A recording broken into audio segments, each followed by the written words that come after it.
নির্বাচন কমিশনের নতুন আইন অনুযায়ী আপনাকে কিন্তু 2002 সালের ভোটার লিস্ট শো করতে হবে। 2002 সালের ভোটার লিস্ট আপনি কিভাবে ডাউনলোড করবেন সেটার মূল প্রসেস কিন্তু আজকের এই ভিডিওতে আপনাদের দেখিয়ে দেবো হবে। দেখেন এখানে কিন্তু প্রতিটি জেলার যে ভোটার লিস্ট আছে সেটা কিন্তু ডাউনলোড ডিরেক্ট লিঙ্ক কিন্তু এখানে দেওয়া আছে। এটা আপনারা কিভাবে বার করবেন আপনাদের মোবাইল ফোন থেকে জাস্ট কয়েক সেকেন্ডের মধ্যে কিন্তু আপনি আপনার যে বুথ অথবা যে পৌরসভায় বাস করেন সেখানকার কিন্তু ভোটার লিস্ট আপনি খুব সহজে বার করতে পারবেন। কিভাবে কাজটা করবেন জাস্ট মোবাইল স্ক্রিন থেকে ফলো করুন, আমি দেখিয়ে দিচ্ছি।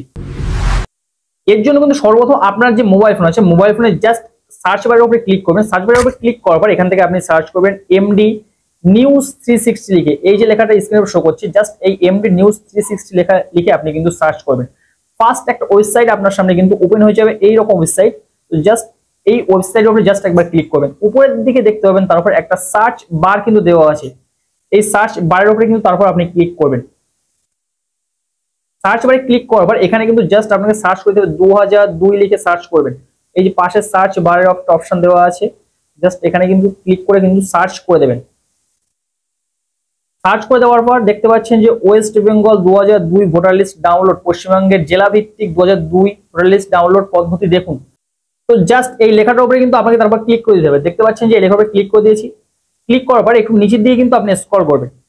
ক্লিক করার পর দেখতে পাচ্ছেন যে প্রতিটা জেলার কিন্তু যে ভোটার লিস্ট সেটা ডাউনলোড লিঙ্ক কিন্তু এখানে দিয়ে দিয়েছে। তো এখান থেকে আপনার যে জেলা আছে সেটা কিন্তু আপনি সিলেক্ট করে নেবেন। এখান থেকে দেখতে পাচ্ছেন যে আমার কিন্তু উত্তর 24 পরগনা, এখান থেকে এই যে উত্তর 24 পরগনা আছে জাস্ট উত্তর 24 পরগনা এখানে কিন্তু আমি ক্লিক করব ডাউনলোডের। এখানে ক্লিক করার পর এখান থেকে আপনার যে সংসদ আছে সেই সংসদটা কিন্তু আপনাকে সিলেক্ট করে নিতে হবে।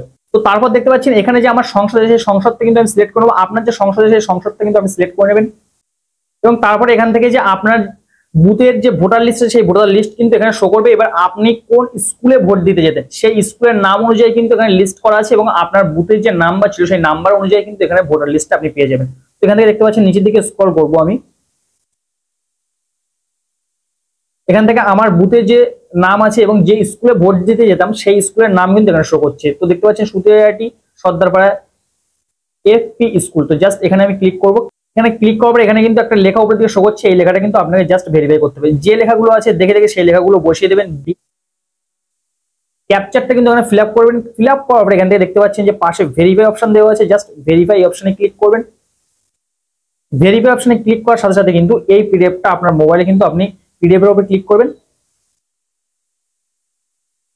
দেখতে পাচ্ছেন যে আপনার বুথের যে ভোটার লিস্ট রয়েছে ভোটার লিস্ট কিন্তু আপনার মোবাইলে আপনি ডাউনলোড করে দিবেন। এটা কিন্তু খুবই ইজি একটা প্রসেস। আপনি কিন্তু চাইলে জাস্ট কয়েক সেকেন্ডের মধ্যে আপনার মোবাইলে কিন্তু আপনার বুথের যে ভোটার লিস্ট সেটা কিন্তু ডাউনলোড করে নিতে পারবেন। তো পরবর্তীতে দেখা হবে এই ধরনের কোনো ইন্টারেস্টিং ভিডিও। ততক্ষণ ভালো থাকবেন সবাই, সুস্থ থাকবেন সবাই, আল্লাহ হাফেজ।